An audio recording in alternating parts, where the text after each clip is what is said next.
बंदी छोड़ सतगुरु रामपाल जी परमेश्वर जी की जय हो।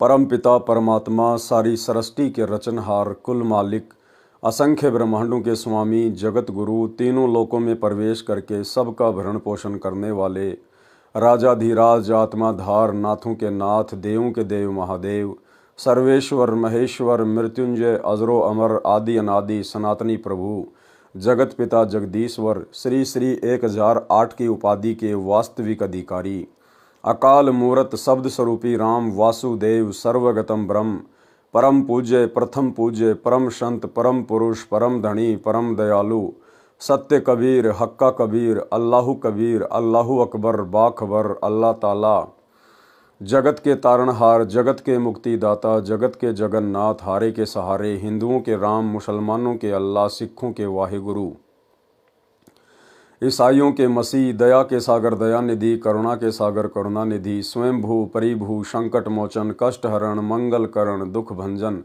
अविगत कबीर निर्विकार निर्विषम परमात्मा अलय अलेख सतगुरु आदि अनादि सतगुरु असली मर्यादा पुरुषोत्तम असली राम असली कृष्ण असली घनश्याम असली मुरारी राजाओं के राजा महाराजाओं के महाराजा शहंशाहों के शहंशाह सम्राटों के सम्राट भगवानों के भगवान अल्लाहों के अल्लाह प्रभुओं के प्रभु मसीहाओं के मसीह सच्चे वाहिगुरु बाबाओं के बाबा पीरों के पीर सेठों के सेठ जगत सेठ सावलसा सेठ सर्वगुण संपन्न अनंत कोटि कलाओं के स्वामी अनंत कोटि ब्रह्मांडों के नायक योगियों में महायोगी ध्यानियों में महाध्यानी सिद्धों में परम सिद्ध ज्ञानियों में तत्वज्ञानी ब्रह्म ज्ञानी महाज्ञानी परम ज्ञानी सर्वश्रेष्ठ ज्ञानी विज्ञानी युवा कबीर समरथ कबीर असमवात अमित ओझा सच्चे रहनुमा करीम अल्लाह सुभान अल्लाह दुनिया के अंतिम पैगंबर 8 सितंबर 1951 से गांव धनाना जिला सोनीपत हरियाणा भारतवर्ष की पावन भूमि पे प्रकट रियल कल की भगवान श्री नारायण साकार हरि श्री बाबा साहेब शब्द स्वरूपी राम संत श्रोमणी सतगुरु रामपाल जी परमेश्वर जी के चरण कमल में साध संगति से जुड़े हुए देश विदेश से हम सभी सत्सेवक भाई बहनों का अनंत कोटि दंडवत प्रणाम। सत्साई भाई और बहनों, दया पूज्य गुरुदेव भगवान की, सारी सृष्टि के मालिक की, सतगुरु रामपाल जी भगवान की, जिनके विशेष आशीर्वाद से शुभ आशीर्वाद से आप और हम सभी सत्सेवक भाई बहन साध संगति से जुड़कर अपनी आत्मा के कल्याण हेतु निरंतर भक्ति मार्ग पर गुरुदेव के तत्व ज्ञान को आधार बनाकर बढ़ रहे हैं। भाई और बहनों, पूज्य गुरुदेव जी के कर कमल से लिखित पवित्र ग्रंथ कबीर सागर के सरलार्थ के ऊपर वीडियो बनाने की श्रृंखला जारी है। इसी श्रृंखला में आज हमारा ये 55 नंबर का वीडियो है। प्रत्येक वीडियो में गुरुदेव भगवान के आशीर्वाद से हमें बहुत कुछ सीखने को मिलता है। फिलहाल अध्याय कबीर चरित्र बोध के ऊपर वीडियो बनाने की श्रृंखला जारी है और इस श्रृंखला में कबीर परमेश्वर जब 650 साल पहले लीलामय रूप में एक जीवन व्यतीत कर रहे थे, काशी में परमेश्वर 120 वर्ष तक रहे थे, तो उस समय क्या क्या घटनाएं घटी थी, उन सभी घटनाओं का संक्षेप में गुरुदेव भगवान ने अपने कर कमल से यहाँ पर जिक्र किया है, जिसके ऊपर आप और हम भाई बहन वीडियो बना रहे हैं। तो भाई और बहनों, आगे बढ़ते हैं गुरुदेव के आशीर्वाद से। ये कबीर सागर का सरलार्थ पेज नंबर 527 है। ऋषि विवेकानंद जी से ज्ञान चर्चा। स्वामी रामानंद जी का एक शिष्य ऋषि विवेकानंद जी बहुत ही अच्छे प्रवचनकर्ता रूप में प्रसिद्ध था। ऋषि विवेकानंद जी को काशी शहर के एक क्षेत्र का उपदेशक नियुक्त किया हुआ था। उस क्षेत्र के व्यक्ति ऋषि विवेकानंद जी के धारा प्रवाह प्रवचनों को सुनकर उनकी प्रशंसा किए बिना नहीं रहते थे। उनकी कॉलोनी में बहुत प्रतिष्ठा बनी थी। प्रतिदिन की तरह ऋषि विवेकानंद जी विष्णु पुराण से कथा सुना रहे थे। कह रहे थे, भगवान विष्णु सर्वेश्वर है, अविनाशी अजन्मा है, सर्वसृष्टि रचनहार तथा पालनहार है, इनके कोई जन्मदाता माता पिता नहीं है, ये स्वयंभू है। ये ही त्रेता युग में अयोध्या के राजा दशरथ जी के घर माता कौशल्या देवी की पवित्र कोख से उत्पन्न हुए थे तथा श्री रामचंद्र नाम से प्रसिद्ध हुए। समुद्र पर सेतु बनाया, जल पर पत्थर तैराए, लंकापति रावण का वध किया। श्री विष्णु भगवान ने द्वापर युग में श्री कृष्ण चंद्र भगवान का अवतार धार कर वासुदेव जी के रूप में माता देवकी के गर्भ से जन्म लिया तथा कंस, केसी, शिशुपाल, जरासंध आदि दुष्टों का संहार किया।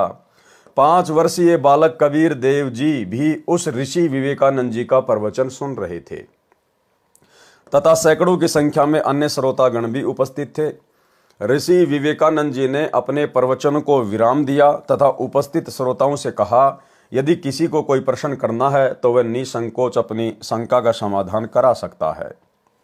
बालक कबीर परमेश्वर खड़े हुए तथा ऋषि विवेकानंद जी से करबद्ध होकर प्रार्थना की कि हे ऋषि जी, आपने भगवान विष्णु जी के विषय में बताया कि ये अजन्मा है, अविनाशी है, इनके कोई माता पिता नहीं है। एक दिन एक ब्राह्मण श्री शिव पुराण के रुद्र संहिता अध्याय 6 व 7 को पढ़कर श्रोताओं को सुना रहे थे। ये दास भी उस सत्संग में उपस्थित था। शिव पुराण में लिखा है कि निराकार परमात्मा आकार में आया, वह सदाशिव काल रूपी ब्रह्म कहलाया। उसने अपने अंदर से एक स्त्री प्रकट की जो प्रकृति देवी, अष्टांगी, त्रिदेव जननी, शिवा आदि नामों से जानी जाती है। काल रूपी ब्रह्म ने एक काशी नामक सुंदर स्थान बनाया। वहां दोनों शिव तथा शिवा अर्थात काल रूपी ब्रह्म तथा दुर्गा पति पत्नी रूप में निवास करने लगे। कुछ समय पश्चात दोनों के संभोग से एक लड़का उत्पन्न हुआ, उसका नाम विष्णु रखा। इसी प्रकार दोनों के रमण करने से एक पुत्र उत्पन्न हुआ, उसका नाम ब्रह्मा रखा तथा कमल के फूल पर डालकर अचेत कर दिया। फिर अध्याय 9 के अंत में लिखा है कि ब्रह्मा रजगुण है, विष्णु सतगुण है तथा शंकर तमगुण है, परंतु सदाशिव इनसे भिन्न है, वह गुणातीत है। यहाँ पर सदाशिव के अतिरिक्त 3 देव श्री ब्रह्मा, श्री विष्णु तथा श्री शिव जी भी हैं। इससे सिद्ध हुआ कि इन तीनों देवताओं की जननी दुर्गा अर्थात प्रकृति देवी है तथा पिता काल ब्रह्म है। इन तीनों प्रभुओं विष्णु आदि का जन्म हुआ है, इनके माता पिता भी हैं। एक दिन मैंने एक ब्राह्मण द्वारा श्री देवी पुराण के 3 स्कंद में अध्याय 4 व 5 में सुना था कि जिसमें भगवान विष्णु ने कहा है, इन प्रकृति देवी अर्थात दुर्गा को मैंने पहले भी देखा था। मुझे अपने बचपन की याद आई है। मैं एक वट वृक्ष के नीचे पालने में लेटा हुआ था। ये मुझे पालने में झुला रही थी। उस समय मैं बालक रूप में था। प्रकृति देवी के निकट जाकर तीनों देव श्री ब्रह्मा, श्री विष्णु तथा श्री शिव जी करबद्ध होकर खड़े हो गए। भगवान विष्णु ने देवी की स्तुति की, तुम शुद्ध स्वरूपा हो, ये संसार तुम्ही से उद्भासित हो रहा है। हमारा आविर्भाव अर्थात जन्म तथा तिरोभाव अर्थात मृत्यु होती है। हम अविनाशी नहीं हैं, तुम अविनाशी हो, प्रकृति देवी हो। भगवान शंकर बोले, हे माता, यदि आप ही के गर्भ से भगवान विष्णु तथा भगवान ब्रह्मा का जन्म हुआ है तो क्या मैं तमोगुणी लीला करने वाला शंकर आपका पुत्र नहीं हुआ, अर्थात मुझे भी जन्म देने वाली तुम ही हो। हे ऋषि विवेकानंद जी, आप कह रहे हो कि पुराणों में लिखा है कि भगवान विष्णु के तो कोई माता पिता नहीं, ये अविनाशी है। इन पुराणों का ज्ञानदाता एक श्री ब्रह्मा जी है तथा लेखक भी एक ही श्री व्यास जी है, जबकि पुराणों में तो भगवान विष्णु नासवान लिखे हैं, इनके माता पिता का नाम भी लिखा है। क्यों जनता को भ्रमित कर रहे हो? कबीर वेद पढ़े पर भेद न जाने, बाचे पुराण 18, जड़ को अंधा पान खिलावे भूले सृजनहारा। कबीर परमेश्वर जी के मुख कमल से उपरोक्त पुराणों में लिखा उल्लेख सुनकर ऋषि विवेकानंद अति क्रोधित हो गया तथा उपस्थित श्रोताओं से बोले, ये बालक झूठ बोल रहा है, पुराणों में ऐसा नहीं लिखा है। उपस्थित श्रोताओं ने भी सहमति व्यक्त की कि हे ऋषि जी, आप सत्य कह रहे हो, ये बालक क्या जाने पुराणों के गूढ़ रहस्यों को। आप विद्वान पुरुष, परम विवेकशील हो, आप इस बच्चे की बातों पर ध्यान ना दो। ऋषि विवेकानंद जी ने पुराणों को उसी समय देखा जिसमें सारा विवरण विद्यमान था, परंतु मान हानि के डर से अपने झूठे वक्तव्य पर ही दृढ़ रहते हुए कहा, हे बालक, तेरा क्या नाम है? तू किस जाति में जन्मा है? तूने तिलक लगाया है? क्या तूने कोई गुरु धारण किया है? शीघ्र बताइए। कबीर परमेश्वर जी ने बोलने से पहले ही श्रोता बोले, हे ऋषि जी, इसका नाम कबीर है, ये नीरू जुलाई का पुत्र है। कबीर जी बोले, ऋषि जी, मेरा यही परिचय है जो श्रोताओं ने आपको बताया, मैंने गुरु धारण कर रखा है। ऋषि विवेकानंद जी ने पूछा, क्या नाम है तेरे गुरुदेव का? परमेश्वर कबीर जी ने कहा, मेरे पूज्य गुरुदेव वही हैं जो आपके गुरुदेव हैं, उनका नाम है पंडित रामानंद स्वामी। जुलाहे के बालक कबीर परमेश्वर जी के मुख कमल से स्वामी रामानंद जी को अपना गुरु जी बताने से ऋषि विवेकानंद जी ने ज्ञान चर्चा का विषय बदलकर परमेश्वर कबीर जी को बहुत बुरा भला कहा तथा श्रोताओं को भड़काने व वास्तविक विषय भुलाने के मकसद से कहा, देखो रे भाइयों, ये कितना झूठा बालक है। ये मेरे पूज्य गुरुदेव श्री श्री 1008 स्वामी रामानंद जी को अपना गुरु जी कह रहा है। मेरे गुरु जी तो इन अछूतों के दर्शन भी नहीं करते, शूद्रों का अंग भी नहीं छूते। अभी जाता हूँ गुरु जी को बताता हूँ। भाई श्रोताओं, आप सभी कल स्वामी जी के आश्रम पर आना सुबह सुबह। इस झूठे की कितनी पिटाई स्वामी रामानंद जी करेंगे। इसने हमारे गुरुदेव का नाम मिट्टी में मिलाया है। सर्व श्रोता बोले, ये बालक मूर्ख झूठा गवार है, आप विद्वान हो। कबीर जी ने कहा, निरंजन धन तेरा दरबार, निरंजन धन तेरा दरबार, जहाँ पर तनिक न न्याय विचार, जहाँ पर तनिक न न्याय विचार। वैश्या ओढ़े मुल मुल खासा, गले मोतियों का हार, वैश्या ओढ़े मुल मुल खासा, गले मोतियों का हार। पतिव्रता को मिले न खादी, सूखा निरस आहार, निरंजन धन तेरा दरबार, जहाँ पर तनिक न न्याय विचार।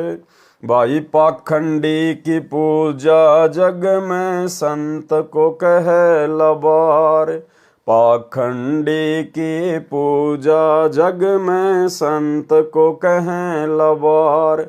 अज्ञानी को परम विवेकी, ज्ञानी को मूढ़ गवार, निरंजन धन तेरा दरबार, जहाँ पर तनिक न न्याय विचार।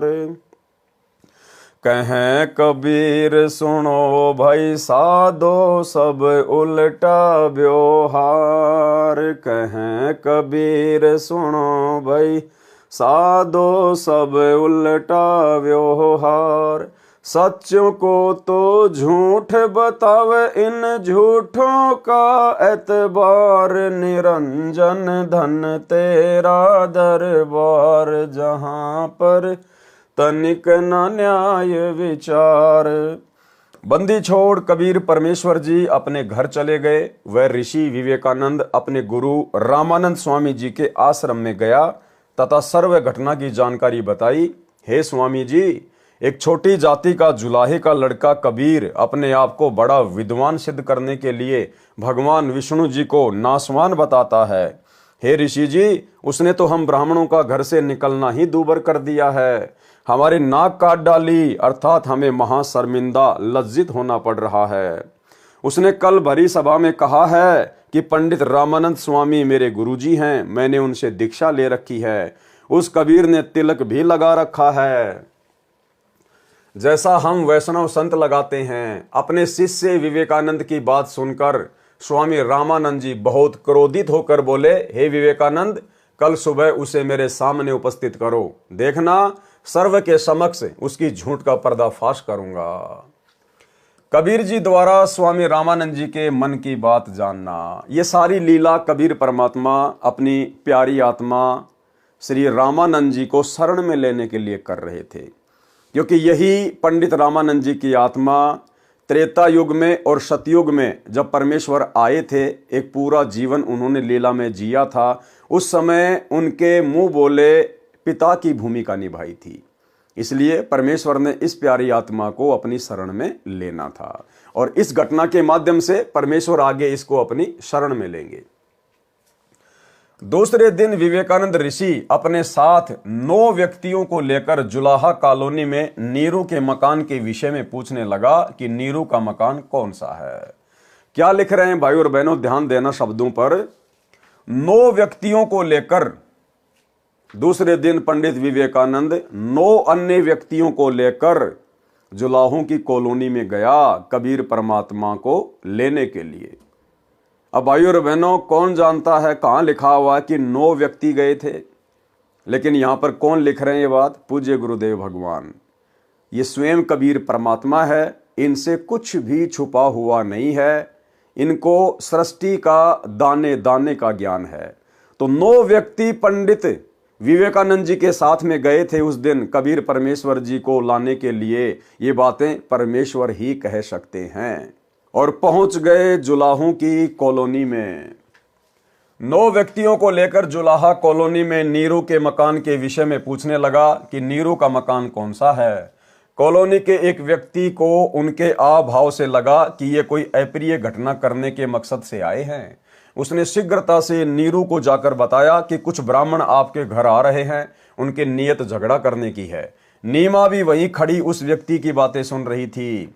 उसी समय वे ब्राह्मण गली में नीरू के मकान की ओर आते दिखाई दिए।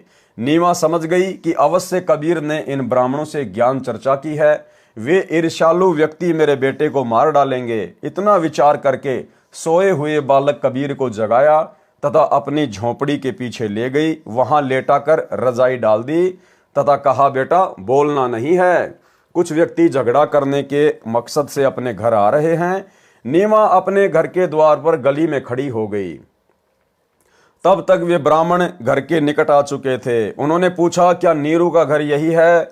नीमा ने उत्तर दिया, हाँ ऋषि जी यही है। कहो कैसे आना हुआ? ऋषि विवेकानंद बोला, कहाँ है तुम्हारा शरारती बच्चा कबीर?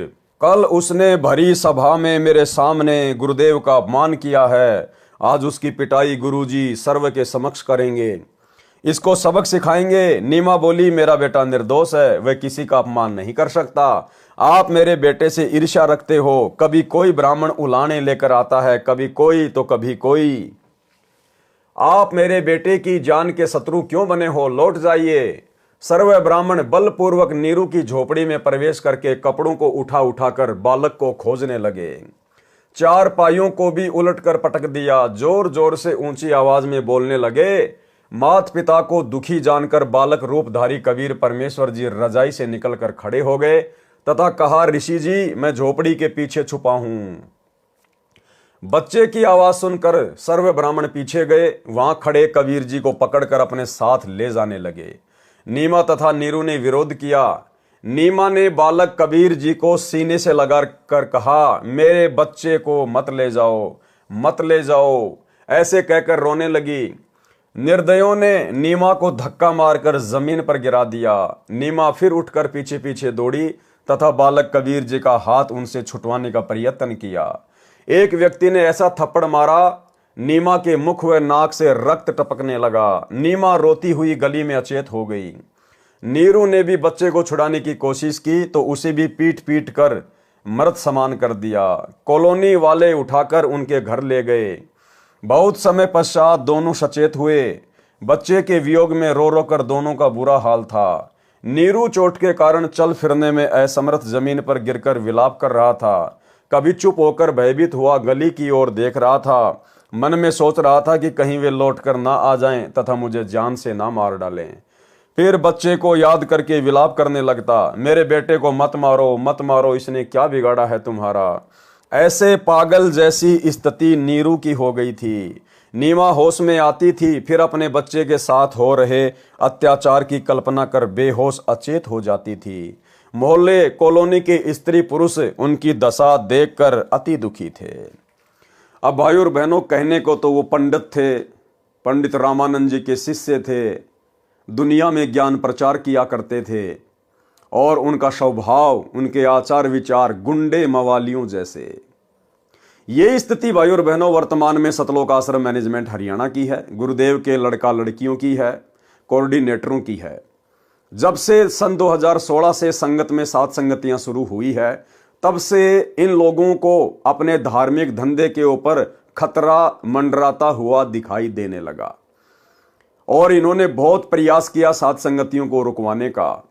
जहां जहां सात संगतियां होती, ये लोग पंडित विवेकानंद की तरह गुंडों की फौज लेकर पहुंच जाते, सत्सेवक भाई बहनों के साथ में मार पिटाई करते, पुलिस वालों को साथ में लेके जाते, पुलिस वालों को पैसे देकर उनको शराब पिलाकर भगत भाई बहनों को पिटवाते थे। दिल्ली की सात संगति में पुलिस वालों को पैसे देकर भगत भाई बहनों को जानवरों की तरह इन्होंने जो है वो पिटवाया। मुझ पवन दास के ऊपर लगभग 2-3 बार जानलेवा हमले किए। अपनी तरफ से तो एक प्रकार से मारकर ही छोड़कर चले गए थे। वीडियो दास आपको बार बार दिखाता रहता है।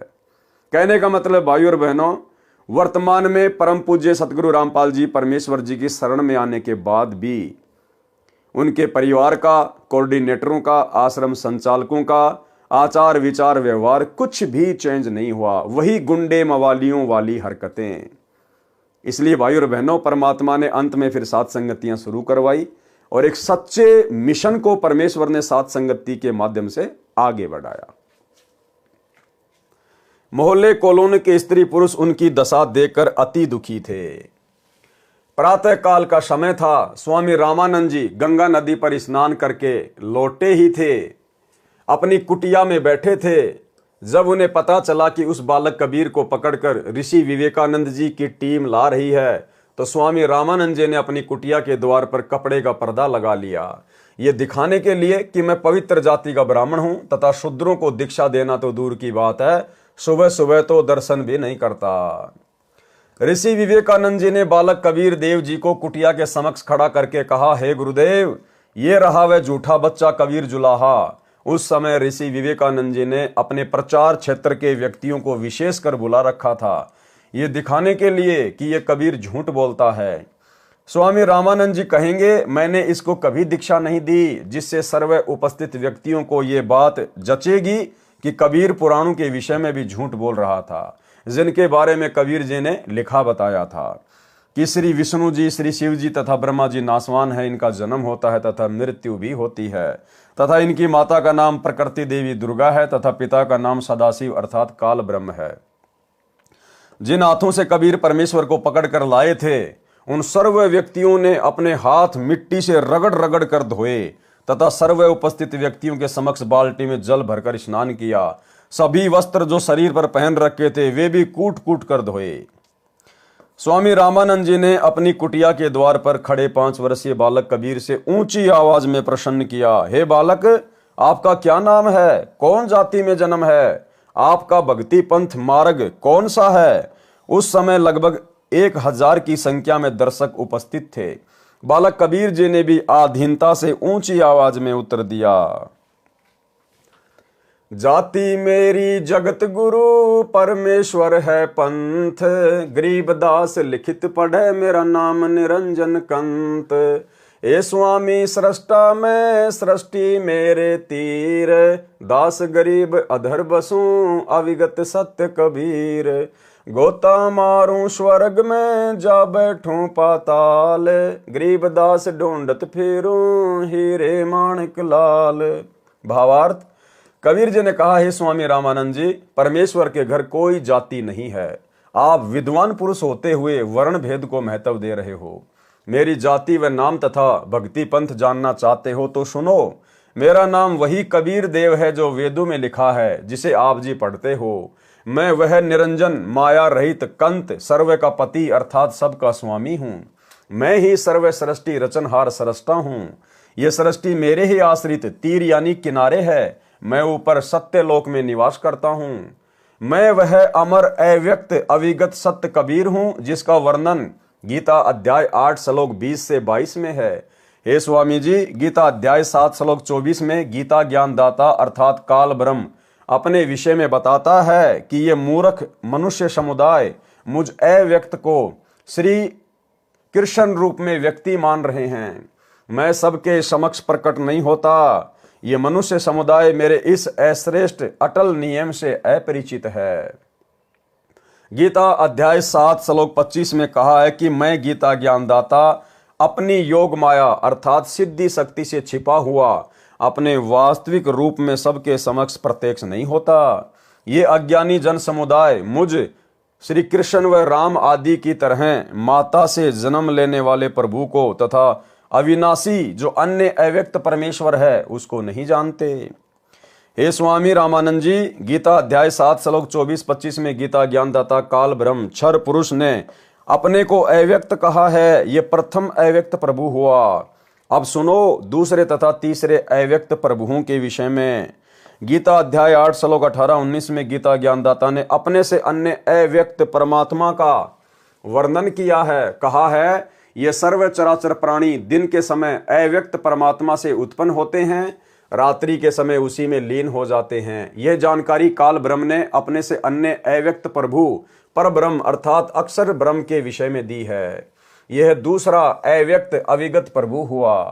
तीसरे अव्यक्त अविगत परमात्मा अर्थात परम अक्षर ब्रह्म के विषय में गीता अध्याय 8 श्लोक 20 से 22 में कहा है कि जिस अव्यक्त प्रभु का गीता अध्याय 8 श्लोक 18-19 में वर्णन किया है वह पूर्ण प्रभु नहीं है, वह भी वास्तव में अविनाशी प्रभु नहीं है, परंतु उस अव्यक्त जिसका विवरण उपरोक्त श्लोक 18-19 में है उससे भी अति परे दूसरा जो सनातन अव्यक्त भाव है वह परम दिव्य परमेश्वर सब भूतों यानी प्राणियों के नष्ट होने पर भी नष्ट नहीं होता।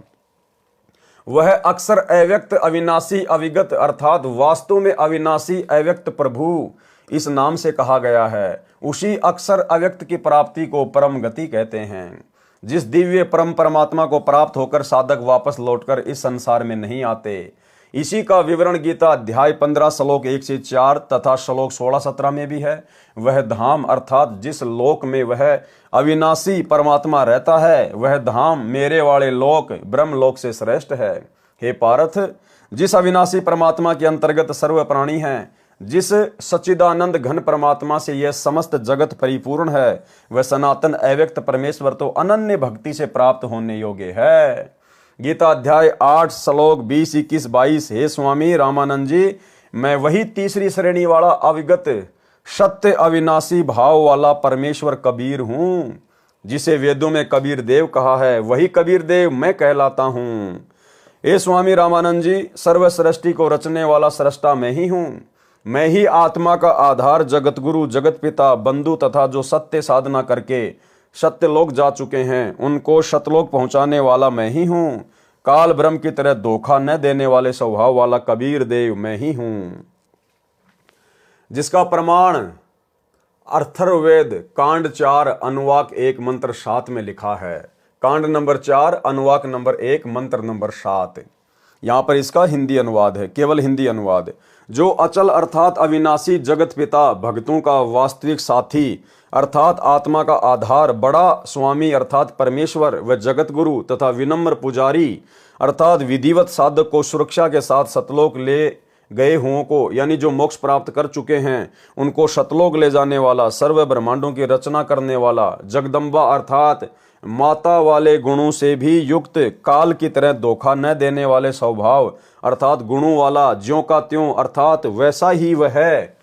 आप कबीर देव हैं अर्थात भाषा भिन्न इसे कबीर परमेश्वर भी कहते हैं। भावार्थ, इस मंत्र में यह भी स्पष्ट कर दिया कि उस परमेश्वर का नाम कबीर देव अर्थात कबीर परमेश्वर है जिसने सर्व रचना की है।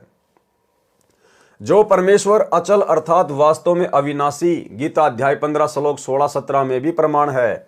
जगत गुरु परमेश्वर आत्माधार जो पूर्ण मुक्त होकर सतलोक गए हैं यानी जो मोक्ष प्राप्त कर चुके हैं उनको सतलोक ले जाने वाला, सर्व ब्रह्मांडों का रचनहार, काल की तरह धोखा न देने वाला, ज्यों का त्यों वह स्वयं कबीर देव अर्थात कबीर प्रभु है। यही परमेश्वर सर्व ब्रह्मांडों व प्राणियों को अपनी शब्द शक्ति से उत्पन्न करने के कारण जनिता माता भी कहलाता है तथा पितरम पिता तथा बंधु भाई भी वास्तव में यही है तथा देव परमेश्वर भी यही है। इसलिए इसी कबीर देव कबीर परमेश्वर की स्तुति किया करते हैं। तमेव माता च पिता तमेव, तमेव बंधु च सखा तमेव, तमेव विद्या च द्रविणम तमेव, तमेव सर्व मम देव देव। इसी परमेश्वर की महिमा का पवित्र ऋग्वेद मंडल नंबर 1 सूक्त नंबर 24 में विस्तृत विवरण है।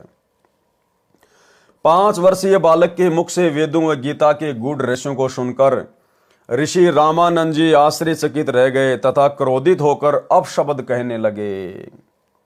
रामानंद अधिकार सुन जुल्हा अक जगदीश, दास गरीब विलंब ना ताहि नवावत शीस। रामानंद को गुरु कहे तन से नहीं मिलात, दास गरीब दर्शन भये पैड़े लगी जुलात। पंथ चलत ठोकर लगी राम नाम कह दीन, दास गरीब कसर नहीं सीख लई परवीन।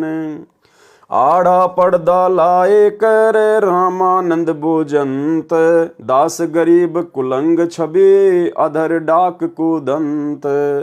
कौन जाति कुल पंथ है कौन तुम्हारा नाम, दास गरीब आधीन गति बोलत है बलि जाऊं। जाति हमारी जगत गुरु परमेश्वर है पंथ, दास गरीब लिखित पर नाम निरंजन कंत। रे बालक सुंदर बुद्धि घटमट तन आकार, दास गरीब दर्द लग्या हो बोले सिरजनहार। तुम मोमन के पालवा जुल्हे के घर बास, दास गरीब अज्ञान गति एता दृढ़ विश्वास।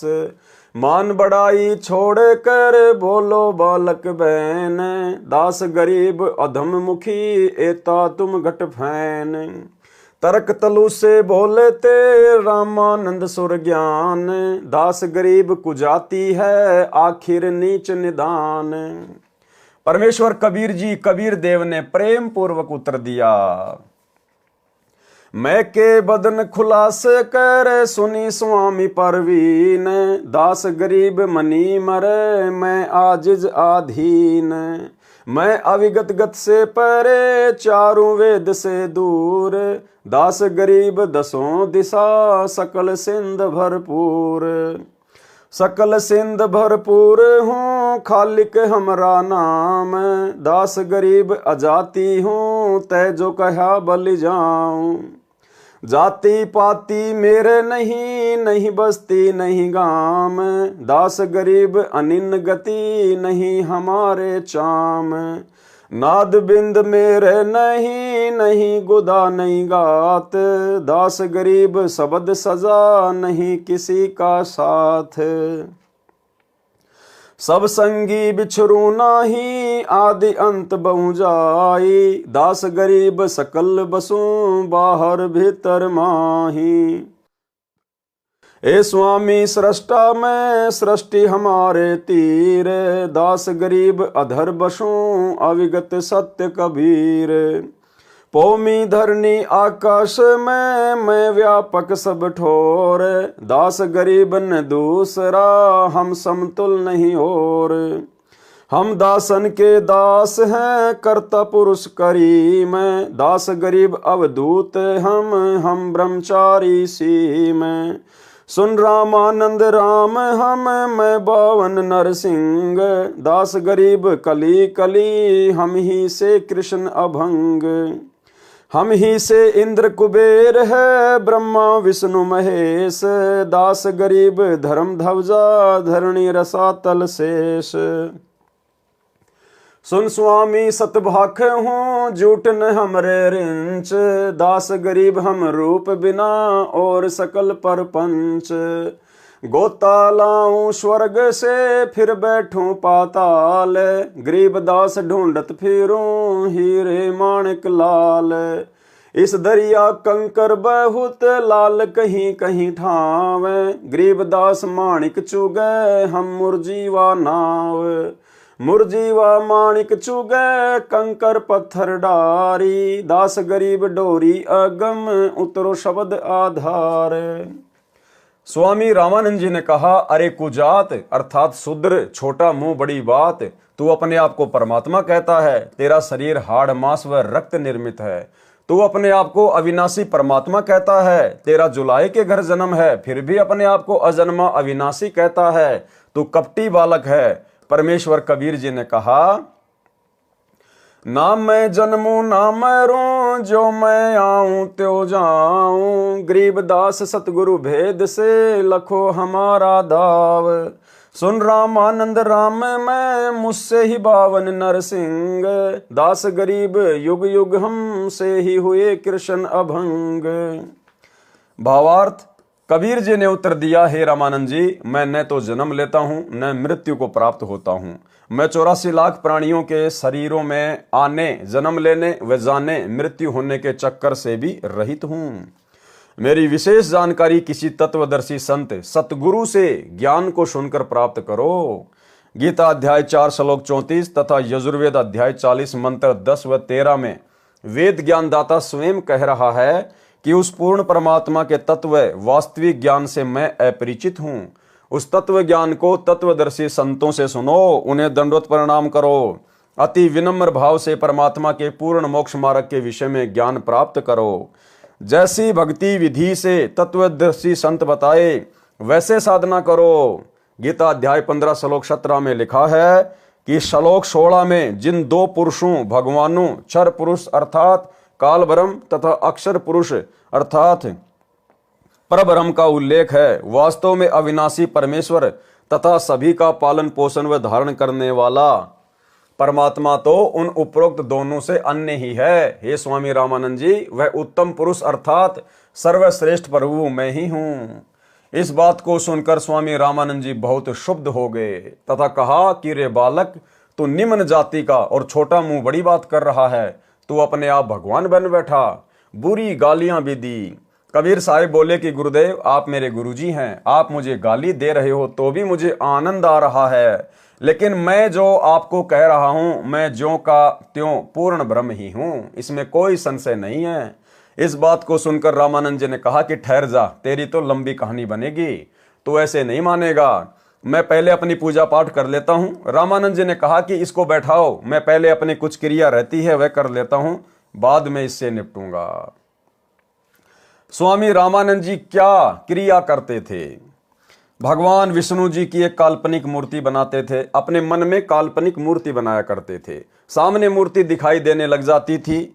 जैसे कर्मकांड करते हैं, भगवान की मूर्ति के पहले वाले सारे कपड़े उतार कर उनको जल से स्नान करवाकर फिर स्वच्छ कपड़े भगवान ठाकुर को पहनाकर गले में माला डालकर तिलक लगाकर मुकुट रख देते हैं। रामानंद जी कल्पना कर रहे थे, कल्पना करके भगवान की काल्पनिक मूर्ति बनाई।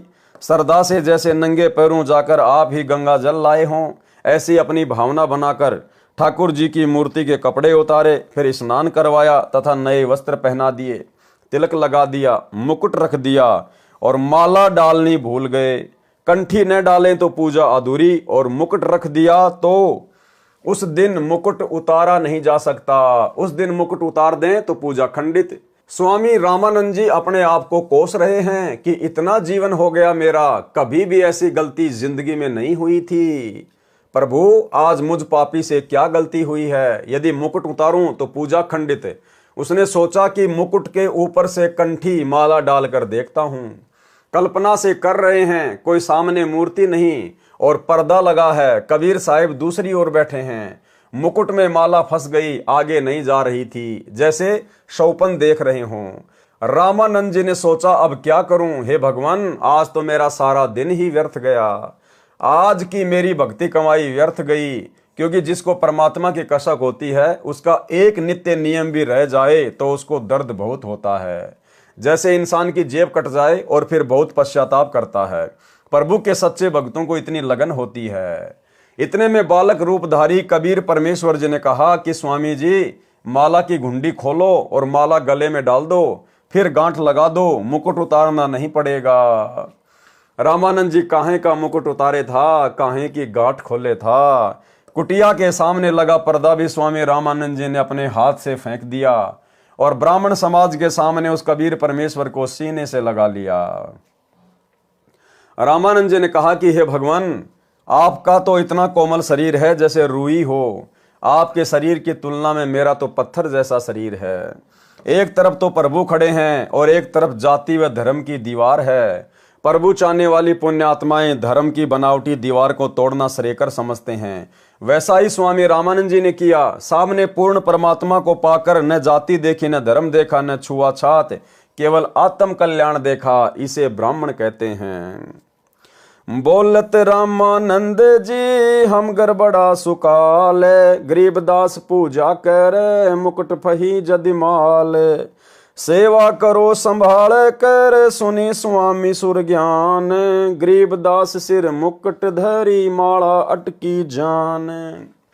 स्वामी घुंडी खोल कर फिर माला गल डार, गरीबदास इस भजन को जानत है करतार।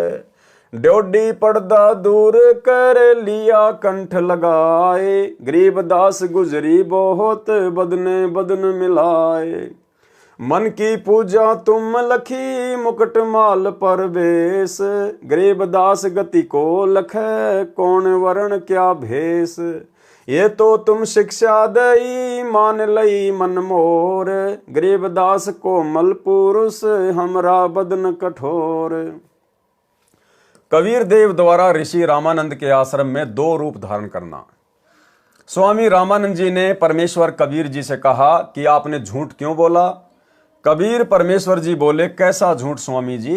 स्वामी रामानंद जी ने कहा कि आप कह रहे थे कि आपने मेरे से नाम ले रखा है, आपने मेरे से उपदेश कब लिया। बालक रूपधारी कबीर परमेश्वर जी बोले, एक समय आप स्नान करने के लिए पंचगंगा घाट पर गए थे, मैं वहां लेटा हुआ था, आपके पैरों की खड़ाऊ मेरे सिर में लगी थी, आपने कहा था कि बेटा राम राम बोलो। रामानंद जी बोले, हाँ अब कुछ याद आया, परंतु वह तो बहुत छोटा बच्चा था, क्योंकि उस समय 5 वर्ष की आयु के बच्चे बहुत बड़े हो जाया करते थे तथा 5 वर्ष के बच्चे के शरीर तथा 2.5 वर्ष के बच्चे के शरीर में दुगना अंतर हो जाता है। कबीर परमेश्वर जी ने कहा, स्वामी जी देखो मैं ऐसा था। स्वामी रामानंद जी के सामने ही खड़े हैं और एक 2.5 वर्षीय बच्चे का दूसरा रूप बनाकर किसी सेवक की वहां पर चारपाई बिछी थी, उसके ऊपर विराजमान हो गए। रामानंद जी ने 6 बार तो इधर देखा और 6 बार उधर देखा, फिर आंखें मल मल कर देखा कि कहीं तेरी आंखें धोखा तो नहीं खा रही हैं। इस प्रकार देख ही रहे थे कि इतने में कबीर परमेश्वर जी का छोटे वाला रूप हवा में उड़ा और कबीर परमेश्वर जी के बड़े 5 वर्ष वाले स्वरूप में समा गया। 5 वर्ष वाले स्वरूप में कबीर परमेश्वर जी रह गए। रामानंद जी बोले कि मेरा संशय मिट गया कि आप ही पूर्ण ब्रह्म हो। हे परमेश्वर, आपको कैसे पहचान सकते हैं? आप किस जाति में उत्पन्न तथा कैसी वेशभूषा में खड़े हो? हम नादान प्राणी आपके साथ वाद विवाद करके दोषी हो गए, क्षमा करना परमेश्वर। कबीर देव, मैं आपका अनजान बच्चा हूं। रामानंद जी ने फिर अपनी अन्य शंकाओं का निवारण करवाया। शंका, हे कबीर देव, मैं राम राम कोई मंत्र शिष्यों को जाप करने को नहीं देता। यदि आपने मुझसे दीक्षा ली है तो वह मंत्र बताइए जो मैं शिष्य को जाप करने को देता हूं। उत्तर कबीर देव का, हे स्वामी जी, आप ओम नाम जाप करने को देते हो तथा ओम भगवते वासुदेवाय नमः का जाप तथा विष्णु स्तोत्र की आवर्ती की भी आज्ञा देते हो। फिर शंका, आपने जो मंत्र बताया ये तो सही है, एक शंका और है, उसका भी निवारण कीजिए।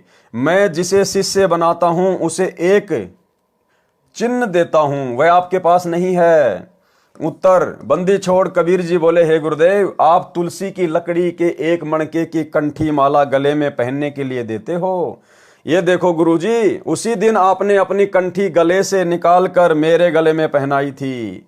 ये कहते हुए कबीर देव ने अपने कुर्ते के नीचे गले में पहनी वही कंठी माला सार्वजनिक कर दी।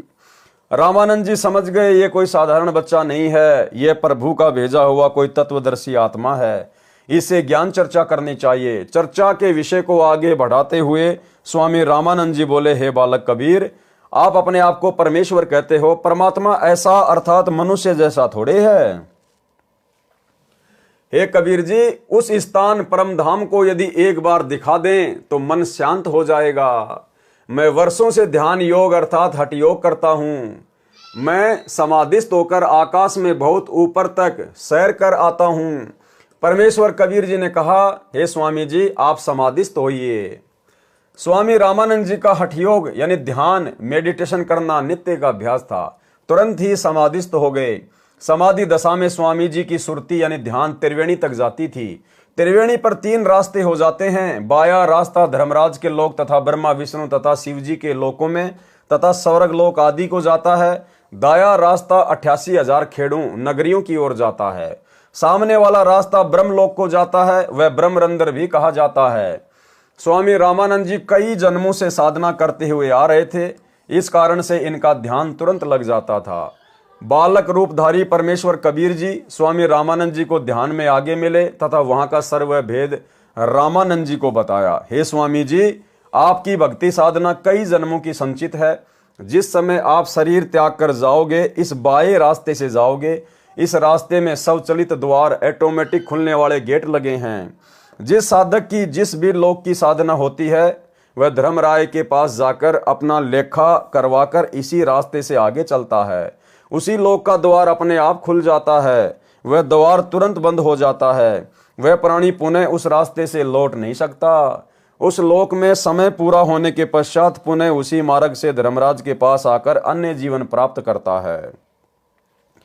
धर्मराज का लोक भी उसी बाईं ओर जाने वाले रास्ते में सर्वप्रथम है।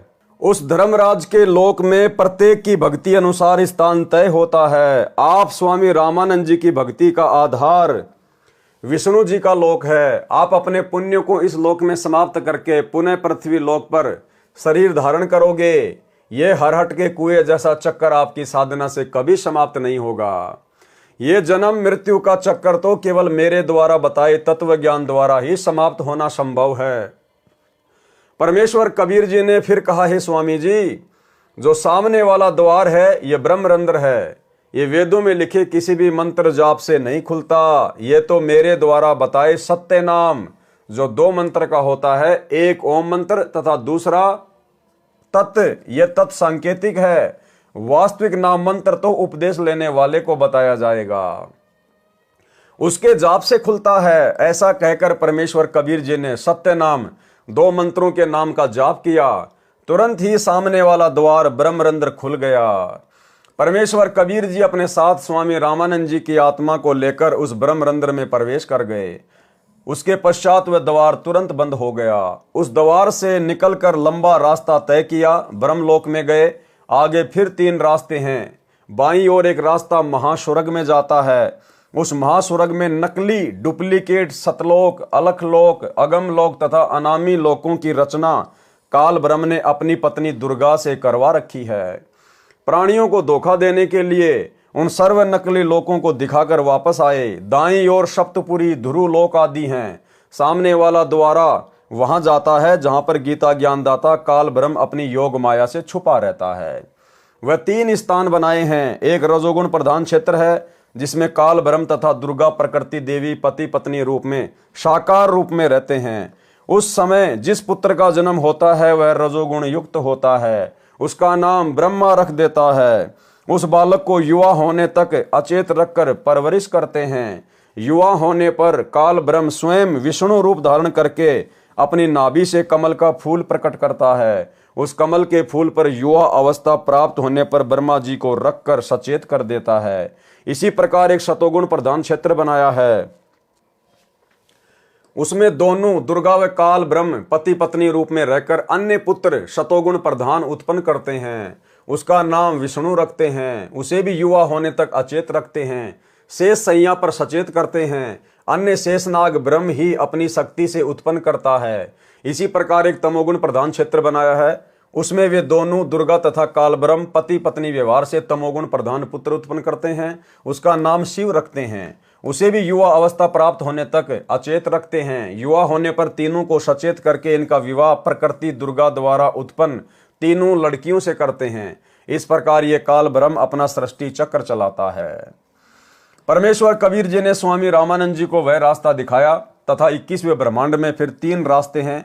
बाईं ओर फिर नकली सतलोक, अलखलोक, अगमलोक तथा अनामी लोक की रचना की हुई है। दाईं ओर 12 भक्तों का निवास स्थान बनाया है जिनको अपना ज्ञान प्रचारक बनाकर जनता को शास्त्र विरुद्ध ज्ञान पर आधारित करवाता है। सामने वाला द्वार तपतशिला की ओर जाता है जहां पर यह काल ब्रह्म 1 लाख मानव शरीरधारी प्राणियों के सूक्ष्म शरीरों को तपाकर उनसे मैल निकाल कर खाता है। उस काल ब्रह्म के उस लोक के ऊपर एक द्वार है जो परब्रह्म अक्षर पुरुष के 7 संग ब्रह्मांडों में खुलता है। परब्रह्म के ब्रह्मांडों के अंतिम सिरे पर एक द्वार है जो सत्य पुरुष परम अक्षर ब्रह्म के लोक सत्य लोक की भंवर गुफा में खुलता है। फिर आगे सत्यलोक है जो वास्तविक सतलोक है। सतलोक में पूर्ण परमात्मा कबीर जी अन्य तेजोमय मानव सदृश शरीर में एक गुम्मद में एक ऊंचे सिंहासन पर विराजमान है। वहां सतलोक की सर्व वस्तुएं तथा सतलोकवासी सफेद प्रकाश युक्त हैं। सत्य पुरुष के शरीर का प्रकाश अत्यधिक सफेद है। सत्य पुरुष के एक रोमकूप का प्रकाश 1 लाख सूर्यों तथा इतने ही चंद्रमाओं के मिले जुले प्रकाश से भी अधिक है। परमेश्वर कबीर जी स्वामी रामानंद जी की आत्मा को साथ लेकर सतलोक में गए। वहां सभी आत्माओं का भी मानव सदृश शरीर है। उनके शरीर का भी सफेद प्रकाश है, परंतु सतलोक निवासियों के शरीर का प्रकाश 16 सूर्यों के प्रकाश के समान है। बालक रूपधारी कबीर देव ने अपने ही अन्य स्वरूप पर चवर किया, जो स्वरूप अत्यधिक तेजोमय था तथा सिंहासन पर एक सफेद गुम्बद में विराजमान था। स्वामी रामानंद जी ने सोचा कि पूर्ण परमात्मा तो ये है जो तेजोमय शरीर युक्त है। ये बाल रूपधारी आत्मा कबीर यहाँ का अनुचर अर्थात सेवक होगा। स्वामी रामानंद जी ने इतना विचार ही किया था, उसी समय सिंहासन पर विराजमान तेजोमय शरीर युक्त परमात्मा सिंहासन त्याग कर खड़ा हो गया तथा बालक कबीर जी को सिंहासन पर बैठने के लिए प्रार्थना की। नीचे से रामानंद जी के साथ गया बालक कबीर जी उस सिंहासन पर विराजमान हो गए तथा वह तेजोमय शरीरधारी प्रभु बालक के सिर पर श्रद्धा से चवर करने लगा। रामानंद जी ने सोचा, यह परमात्मा इस बच्चे पर चवर करने लगा, ये बालक यहाँ का नौकर सेवक नहीं हो सकता। इतने में तेजोमय शरीर वाला परमात्मा उस बालक कबीर जी के शरीर में समा गया। बालक कबीर जी का शरीर उसी प्रकार उतने ही प्रकाश युक्त हो गया जितना पहले सिंहासन पर बैठे पुरुष परमेश्वर का था। इतनी लीला करके स्वामी रामानंद जी की आत्मा को वापस शरीर में भेज दिया। महर्षि रामानंद जी ने आंखें खोलकर देखा तो बालक रूपधारी परमेश्वर कबीर जी को सामने ही बैठा पाया। महर्षि रामानंद जी को पूर्ण विश्वास हो गया कि यह बालक कबीर जी ही परम अक्षर ब्रह्म अर्थात वासुदेव कुल का मालिक है। दोनों स्थानों ऊपर सत्यलोक में तथा नीचे पृथ्वीलोक में यहाँ पर स्वयं ही लीला कर रहा है। यही परम दिव्य पुरुष अर्थात आदि पुरुष है। सतलोक में जहां पर यह है परमात्मा मूल रूप में निवास करता है, वह सनातन परम धाम है।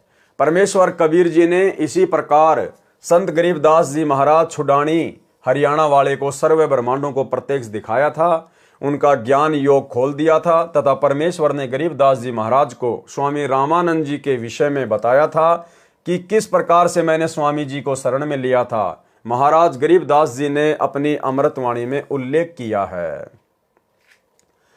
तहाँ वहां चित चक्रित भया देखी फजल दरबार, गरीबदास सिजदा किया हम पाए दीदार।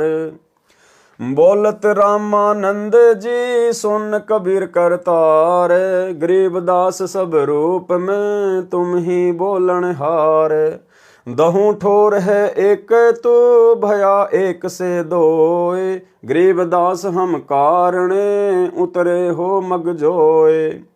तुम साहिब तुम संत हो तुम सतगुरु तुम हंस, गरीबदास तुम रूप बिना और न दूजा अंश।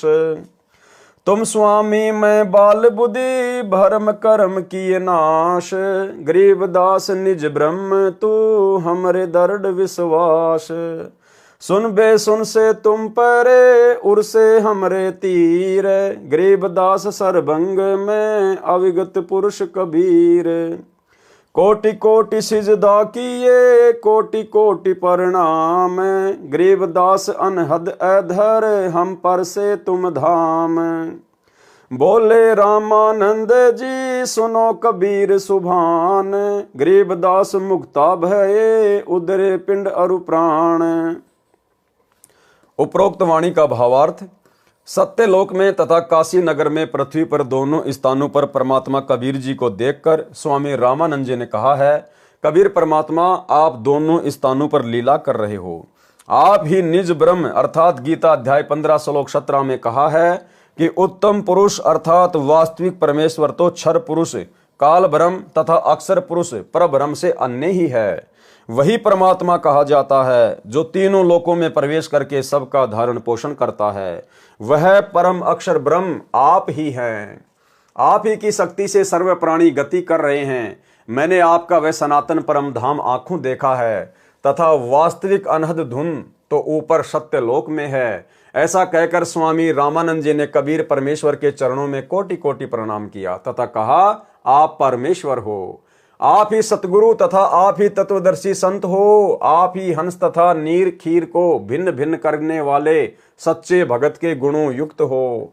कबीर भगत नाम से यहाँ पर प्रसिद्ध हो। वास्तव में आप परमात्मा हो, मैं आपका भगत, आप मेरे गुरु जी। परमेश्वर कबीर जी ने कहा, हे स्वामी जी, गुरु जी तो आप ही रहो, मैं आपका शिष्य हूँ। ये गुरु परंपरा बनाए रखने के लिए अति आवश्यक है। यदि आप मेरे गुरु जी के रूप में नहीं रहोगे तो भविष्य में संत व भगत कहा करेंगे कि गुरु बनाने की कोई आवश्यकता नहीं है, सीधा ही परमात्मा से ही संपर्क करो। कबीर ने भी गुरु नहीं बनाया था। यानी भाई और बहनों, पंडित रामानंद जी ने जब ऊपर नीचे सब कुछ देख लिया कि भाई कबीर जी के अलावा और कोई परमात्मा नहीं है और सतलोक के अलावा और कोई मुक्ति धाम नहीं है। 104 वर्ष की आयु पंडित रामानंद जी की और कबीर परमेश्वर जी की 5 वर्ष की लीला में आयु। पंडित रामानंद जी ने उनके चरणों में कोटि कोटि प्रणाम किया, नमन किया और कहा, आज से मैं आपका शिष्य, आप मेरे गुरु। लेकिन कबीर परमेश्वर जी ने कहा कि पंडित जी, ये बात केवल आप और मेरे बीच की है, बाकी संसार की दृष्टि में आप मेरे गुरु बने रहिए, अन्यथा आने वाले समय में जब वो कलयुग की बिचली पीढ़ी का समय आएगा, उस समय फिर कौन भक्ति करेगा, कौन इस बात को मानेगा कि गुरु भी बनाना जरूरी है। लोग कहेंगे कबीर जी ने 650 साल पहले कौन सा गुरु बनाया था, गुरु बनाने की क्या आवश्यकता है भक्ति के लिए, मोक्ष के लिए। भाई और बहनों, ठीक यही लीला वर्तमान में चल रही है। वही कबीर परमात्मा जो 650 साल पहले काशी में प्रकट हुए थे, आज वर्तमान समय कलयुग की बिचली पीढ़ी में 8 सितंबर 1951 को प्रकट हैं। सन 1994 से उन्होंने अपना यथार्थ 13वां कबीर पंथ चलाया और इस कबीर परमेश्वर जी ने 17 फरवरी 1988 को आदरणीय गरीबदास जी के 12वें पंथ में प्रवेश करके और एक अच्छी आत्मा आदरणीय स्वामी रामदेवानंद जी को अपना मुंह बोला गुरु बनाया। यानी सतगुरु रामपाल जी का कोई गुरु नहीं था, क्योंकि ये तो जगत गुरु हैं और जगत गुरु का कोई गुरु नहीं होता, क्योंकि जगत गुरु स्वयं कबीर भगवान होता है।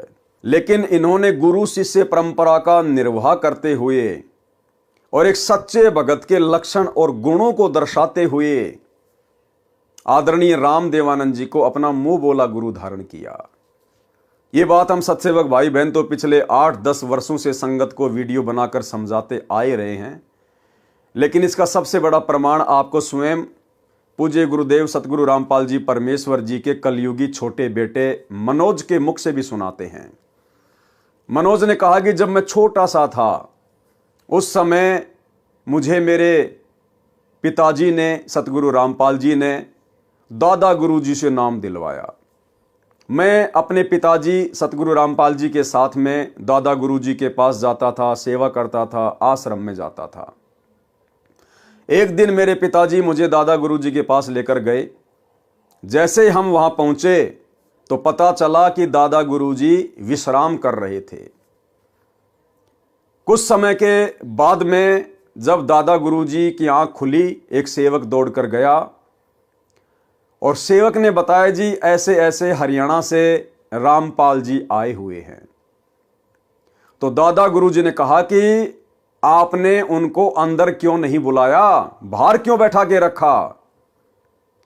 तो सेवकों को बड़ा आश्चर्य हुआ कि एक हमारे जैसे भगत के विषय में इतना बोल रहे हैं कि उनको बाहर क्यों बैठाया, अंदर क्यों नहीं बुलाया, जबकि उन्होंने तो नाम भी हमारे से बाद में लिया, वो तो एक भगत है। तो सेवक ने कहा, जी आप विश्राम कर रहे थे, आप सो रहे थे। तो दादा गुरुदेव ने कहा कि मुझे जगाया क्यों नहीं, मुझे जगाना चाहिए था, और जाओ उनको अंदर लेके आओ। सेवक गया, सेवक ने सारी बात बताई और जब गुरुदेव भगवान अंदर गए अपने कलयुगी बेटे मनोज के साथ में, तो मनोज अपने इंटरव्यू में कह रहा है कि मैंने देखा कि दादा गुरुजी अपनी चारपाई से खड़े होने का प्रयास कर रहे थे गुरुजी को देखते ही, लेकिन गुरुजी ने एक अच्छे शिष्य की भूमिका निभाते हुए तुरंत उनके चरणों में दंडवत प्रणाम किया और उनके चरणों में ही बैठ गए। इतने में दादा गुरुजी ने कहा कि नहीं नहीं नहीं, आप नीचे मत बैठिए, आप ऊपर आइए, आप ऊपर आइए, आपकी जगह ये है, आपकी जगह ये है। और दादा गुरुजी उठकर नीचे बैठने का प्रयास कर रहे थे, लेकिन गुरुदेव भगवान ने देखा कि यहां तो बहुत सारे सेवक खड़े हैं, तो गुरुदेव ने एक अच्छे सुयोग्य शिष्य की भूमिका निभाते हुए अंत तक यही कहा, नहीं जी आप ही बैठे रहिए, मैं नीचे ठीक हूं। अंत में दादा गुरुदेव ने कहा कि आप कम से कम चारपाई पर तो बैठिए, लेकिन गुरुदेव भगवान ने एक अच्छे शिष्य की भूमिका निभाते हुए उनके चरणों में ही बैठना स्वीकार किया और एक टक दादा गुरुजी सतगुरु रामपाल जी के चेहरे की तरफ देखते रहे।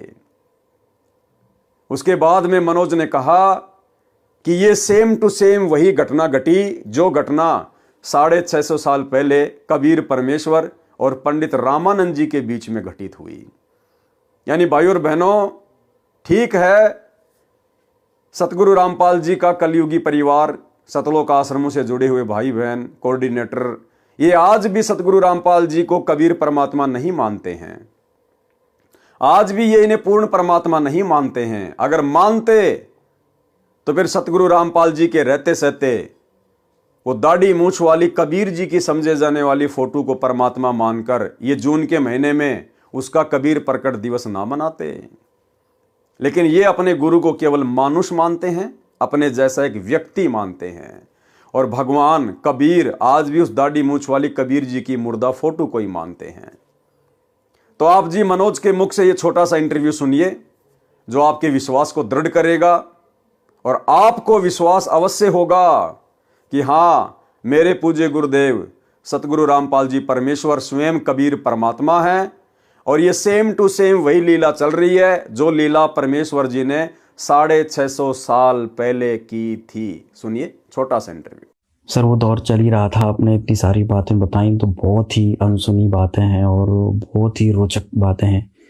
ऐसा कोई पल हो जब आपका स्कूल के समय का कोई ऐसी यादगार हो संत रामपाल जी से जुड़ी हो, आपको याद हो, वो हमारे दर्शकों को बताना चाहेंगे? जब मैं छोटा था तो एक बार मैं स्कूल के लिए तैयार हो रहा था, स्कूल जाने के लिए तैयारी कर ली, ड्रेस वैस पहन ली।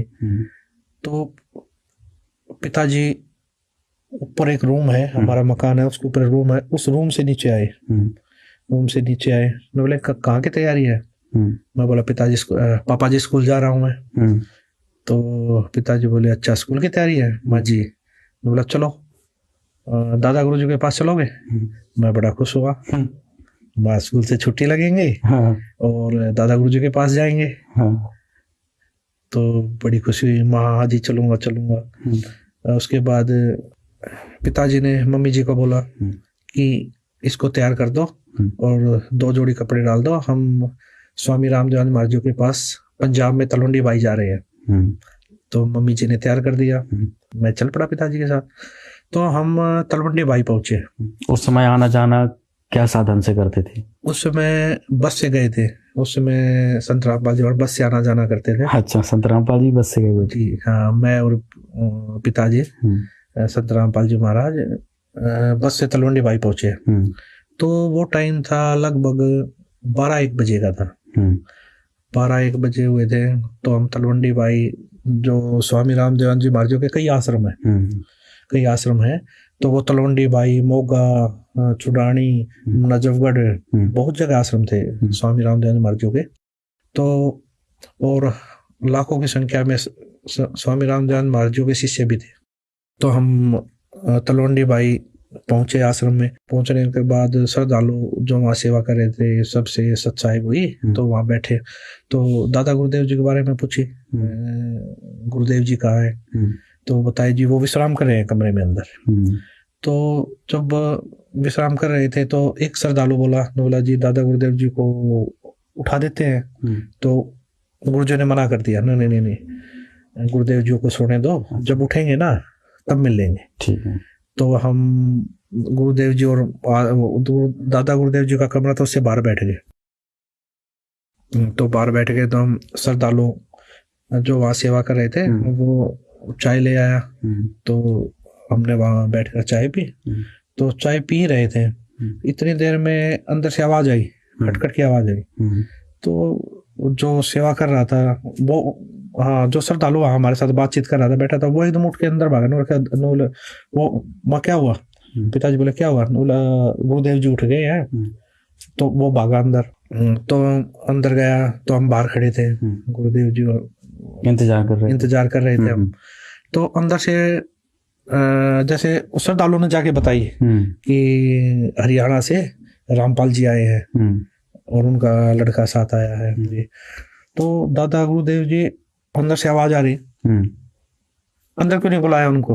दादा गुरुदेव जी में अंदर क्यों नहीं आए, अंदर क्यों नहीं लेके आए आप उनको? अच्छा। वो कह रहा जी आप विश्राम कर रहे थे, उठाया क्यों नहीं मेरे को? अच्छा। आपने उठाया क्यों नहीं? जब वो आए हुए थे तो उठाया क्यों नहीं मेरे को? अंदर क्यों नहीं लेके आए आप? अच्छा। तो एक श्रद्धालु और था, वो भागा आया अंदर से बाहर, ने बोला जी गुरुदेव जी बुला रहे हैं आपको, अंदर आ जाओ, जल्दी आ जाओ, यानी कि जल्दी ही उसमें आओ। तो गुरुदेव जी बोले, क्या बात हुई? उनको रोका, कुछ बात होगी क्या?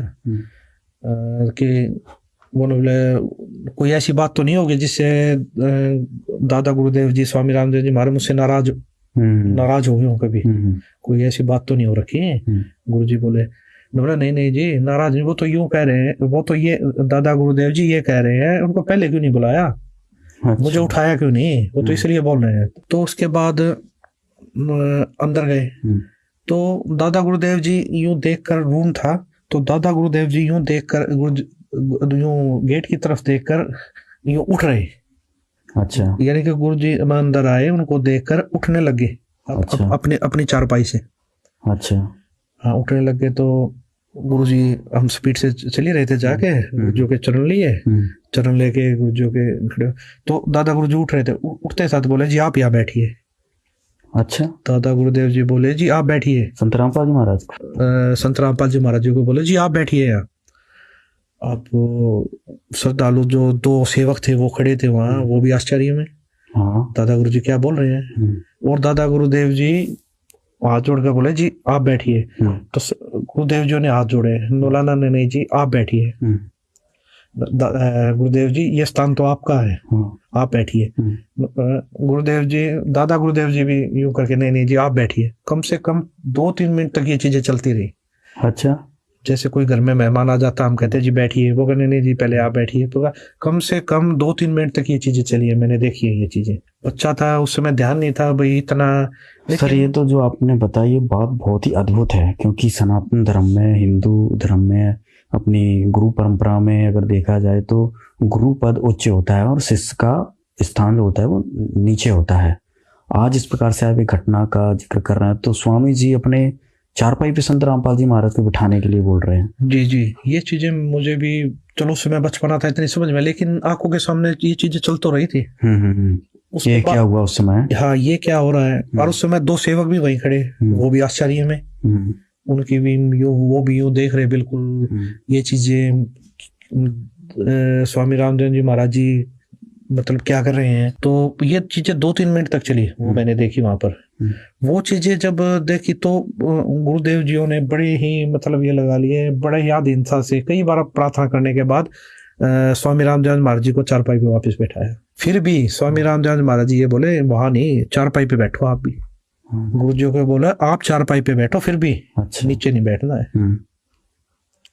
गुरुदेव जी ने चरण पकड़े और गुरु जी के चरण लिए, चरण लेके गुरुदेव जी नीचे बैठ गए, चरण दबाने लगे।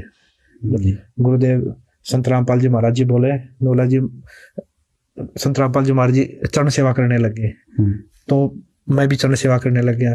तो स्वामी रामदेव जी महाराज जी तब भी मैं देख रहा था, उस समय भी बड़े ही गुरुजों की तरफ देखते रहे, फिर भी मतलब यूं देखते रहे, गुरुजों की तरफ देखते रहे। अच्छा। हाँ, ये चीज बड़ा ही अचंभित लगी उस समय। मैं देख रहा था, मैं ये क्या चीज है क्या नहीं। श्रद्धालु जो सेवक खड़े थे वो तो मतलब ये लगा लीजिए देखते ही रहे, बिल्कुल आंखें फटी रहेगी उनकी। दादा गुरुदेव जी क्या इतना महत्व दे रहे हैं, क्या बात है। तो ये चीजें मैंने देखी उस समय। तो ये चीजें जो समझ में आ रही हैं, ये चीजें तो जैसे सत्संग सुनने को मिले, संत रामपाल जी महाराज जी को पता लगा। उस समय भी आज से 600 साल पहले भी ये घटना घटी थी। अच्छा, कैसे? ये जिस समय कबीर परमात्मा जी आए उस समय भी स्वामी रामानंद जी महाराज कबीर साहब जी के गुरु जी थे, नाम दीक्षाली थी। तो कबीर परमात्मा स्वामी रामानंद जी महाराज जी को सतलोक दिखा के लाए, वो सचखंड दिखा के लाए, सारी इस काललोक का या इस पृथ्वी का लगा लीजिए जितने भी ब्रह्मांड सब दिखाया उन्होंने, उनको उनके बारे में जानकारी दी। तो ये सारी जानकारी मिलने के बाद स्वामी रामानंद जी महाराज जी को भक्ति का ज्ञान हो गया, उस सचखंड का ज्ञान हो गया। तो इसी प्रकार स्वामी रामानंद जी महाराज जियों ने कबीर परमात्मा को हाथ जोड़कर प्रार्थना की कि जी आप मुझे नाम दीक्षा दीजिए, आप ही परमात्मा हो। जब उनको ज्ञान होगा उन्होंने बोला आप ही परमात्मा हो। अच्छा। तो मैं कैसे बैठ सकता हूँ जी ऊपर, कैसे मैं आपका गुरु हो सकता हूँ। तो ये चीजें जब देखी, ये चीजें उस समय भी ये घटना घटी थी, ये विचित्र घटना हुई थी उस समय भी। तो स्वामी कबीर परमात्मा ने स्वामी रामानंद जी महाराज जी को भी यही बोला था उस समय कि जी गुरु और शिष्य, गुरु और शिष्य का नाता है ये बना रहेगा, ये भक्ति काल का कलयुग तक कबीर परमात्मा बोले ये चीजें चलेंगी और वहां तक लेके जानी है हमें। तो आप मेरे गुरु रहो, मैं आपका शिष्य रहूंगा। और ये भक्ति जो भक्ति युग है ये गुरु शिष्य का नाता बना रहेगा, ये मेरी आपसे प्रार्थना है।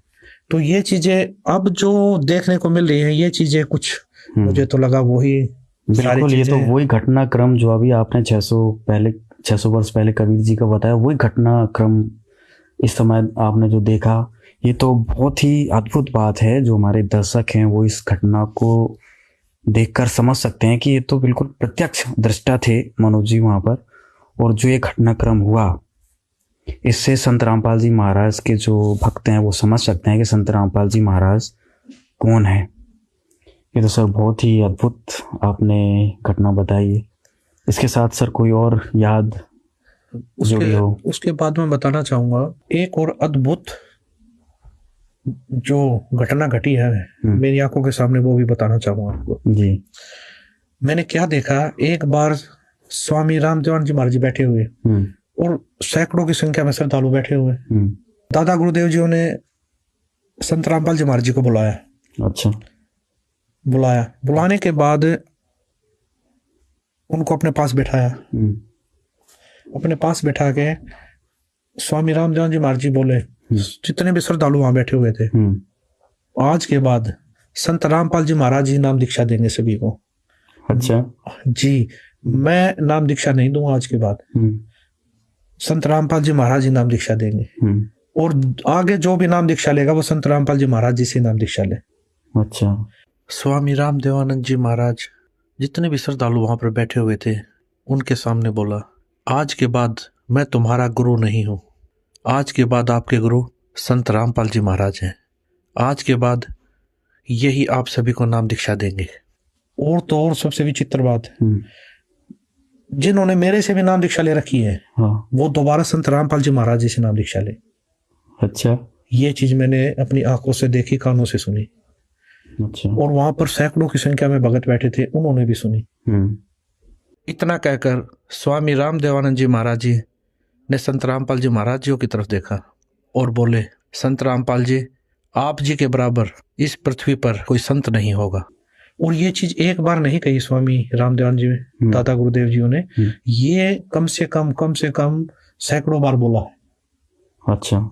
ये चीजें जहां भी जैसे छुडानी धाम में भी बोला। हाँ। छुडानी धाम में तो क्या था, नाम दीक्षा लेने के लिए आए श्रद्धालु, दादा गुरुदेव जी बैठे हुए थे। तो गुरुदेव जी बैठे थे, तो गुरुदेव जी ने बोला, जो सेवक थे, संत रामपाल जी को बुला के लाओ। तो गुरुदेव जी साइड वाले रूम में थे उस समय, श्रद्धालुओं को समझा रहे थे, जो नए भगत थे उनको तत्व ज्ञान बता रहे थे। तो दादा गुरुदेव जी ने बुलाया संत रामपाल जी, और बुला लिया था कि सेवक गए, वो बोले जी दादा गुरुदेव जी बुला रहे हैं, गुरुदेव जी बुला रहे हैं। जब गुरु जी आए तो स्वामी जी ने हाथ जोड़ के बोला, आप इनको नाम दीक्षा दीजिए। जब गुरु जी आए तो स्वामी जी ने हाथ जोड़ के बोला, आप इनको नाम दीक्षा दीजिए। जब गुरु जी आए तो स्वामी जी ने हाथ जोड़ के बोला, आप इनको नाम दीक्षा दीजिए। जब गुरु जी आए तो स्वामी जी ने हाथ जोड़ के बोला, आप इनको नाम दीक्षा दीजिए। अच्छा जी, आप इनको नाम उपदेश दीजिए। तो ये चीज मैंने अपनी आंखों से देखी है। एक बार नहीं, सैकड़ों बार ये दादा गुरुदेव जी ने बोला है। फिर मेरे जीवन में एक ऐसी घटना घटी, 1992 की बात है, कि मैं एक डीआईजी को लेकर के मधुबन गया हुआ था, पुलिस ट्रेनिंग सेंटर के अंदर। रात को वहाँ ठहरे, मैं सुबह सोकर उठा तो मैंने देखा, मैं चारपाई पर लेटा हुआ, मेरी आंखें खुल गई। तो लेटे लेटे मैं क्या देख रहा हूं कि मेरे पैरों की तरफ उस मकान यानी कमरे में 2 खिड़कियां थी। एक खिड़की में महाराज जी कम से कम 8-10 फीट ऊपर आसमान में बैठे हैं। वो सीन मुझे आज तक याद है। काले रंग के चश्मे लगा रखे थे, लाइनिंग वाला शर्ट, काली पैंट, और ऐसे बैठे हैं जैसे पद्मासन होता है, हाथ जोड़कर। तो संत रामपाल जी की तरफ 2 पैर दिखाई दे रहे हैं, घुटने से नीचे बिल्कुल लाल रंग के, जैसे सूर्य सुबह निकलता है। तो मैं देख कर डर गया। मैंने अपनी घड़ी देखी, उस द्वार पे एक घड़ी लगी हुई थी, उसको देखा भी 7 बज गए हैं। दूसरी खिड़की से देखा तो शहतूत का पेड़ है, चिड़िया बैठी हैं। लेकिन मैं ये सीन क्या देख रहा हूँ, कम से कम 5 मिनट मैंने सीन को देखा। तो मैं डर गया कि मैंने समझा कि भी कहीं गुरुजी मर गए हैं, उनकी आत्मा मुझे मिलने के लिए आ रही है। उस समय फ़ोन भी नहीं थे, मैं डीआईजी को बोल भी नहीं सकता था कि मेरा भाई मर गए हैं। तो मैं बहुत चिंतित हो गया। हम 1 बजे मधुबन से रोहतक के लिए चले, हम लगभग 3 बजे वहाँ पहुँच गए। मैं गाड़ी खड़ी करके सीधा मकान पे गया, गुरुजी के मकान के ऊपर। तो जाके मैंने देखा गुरुजी ठीक ठाक मिले, मन में शांति हुई। तो गुरुजी ने पूछा भी कैसे आना हुआ आज दिन में, कैसे टाइम मिल गया। तो मैंने घटना के बारे में बताया। मैंने कहा जी मैंने तो ऐसे ऐसे एक घटना देखी सुबह सुबह, मैं डर गया कहीं आप मर ना गए हो। तो महाराज जी ने कहा कि मेरे स्वरूप में कबीर परमेश्वर आए थे और अब आपको भक्ति मिल जाएगी। तो मैंने कहा जी मैं तो ड्रिंक्स वगैरह कर लेता हूँ, वो छूटती नहीं, भक्ति कैसे करूँगा। तो गुरुजी ने कहा जा आज के बाद नहीं पिएगा। तो उनके एक शब्द से ऐसी दीवार खड़ी हो गई कि आज 1992 की बात है, आज 2013 हो गया, यानी लगभग 21 वर्ष हो गए। वो आज तक मैंने शराब को छुआ तक नहीं है। एक दिन संत रामपाल जी करनाल के अंदर एक भगत के घर गए हुए थे। हाँ, सतगुरु जी ने 3.5 घंटे के लगभग सत्संग किया। जब चलने लगे तो एक औरत ने, जो काफ़ी बुजुर्ग थी, कुछ 65 साल के करीब उनकी उम्र रही होगी, उन्होंने कहा कि जी मैं आपसे कुछ बात करना चाहती हूँ। तो गुरुजी ने कहा ठीक है पूछो। तो उसने कहा जी आपने जैसे सत्संग समाप्त किया तो आपके ऊपर से कमल के फूल पर बैठा हुआ सफेद परमात्मा निकल के गया है, मानव सदृश, और मैं कमल की पंखड़ी को बहुत दूर तक देखते रही ऐसे। तो संत रामपाल जी ने कहा फिर आपकी क्या सलाह है नाम लेने की। तो उसने कहा मैंने तो गुरु बनाया हुआ राधा स्वामी व्यास से, और मैं तो मंदिरों में भी जाती हूँ, देवताओं की पूजा भी करती हूँ। तो महाराज जी ने कहा देखो उनके फूटे भाग, ये सच्चाई को देखकर भी नहीं मान रही हैं। तो फिर हम चल पड़े। उस समय गुरु जी के पास सुमो गाड़ी होती थी, हम दिल्ली साइड में जा रहे थे। मैंने महाराज जी से प्रश्न किया कि महाराज जी परमात्मा का भी अजीब खेल है, जो ढूंढ रहे हैं उनको दर्शन नहीं दे रहे, और जिनको दर्शन दे दिए, जो इनको प्रकट होके बता गए, वे इसको मान नहीं रहे कि परमात्मा की क्या लीला है।